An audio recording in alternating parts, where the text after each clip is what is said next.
আকাশটা এত কালো কেন? কারণ বৃষ্টি আসবে। মনে হয় আল্লাহ আজ বৃষ্টি দেবেন বাবা।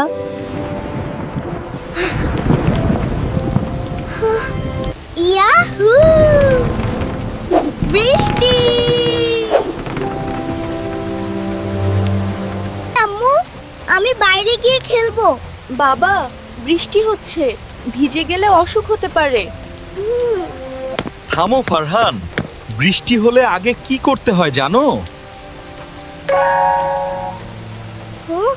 ফারহান, বৃষ্টি হলে আমরা দোয়া পড়ি। কি দোয়া আপু? বলো বাবা। আল্লাহুম্মা সাইয়িবান নাফিয়ান। আল্লাহুম্মা সাইয়িবান নাফান, আল্লাহুম্মা সাইয়িবান নাফিয়ান। দোয়া করলে আল্লাহ খুশি হন বাবা। আর বৃষ্টি আমাদের জন্য উপকারী হয়। আমি এখন সব বৃষ্টিতে এই দোয়া পড়ব।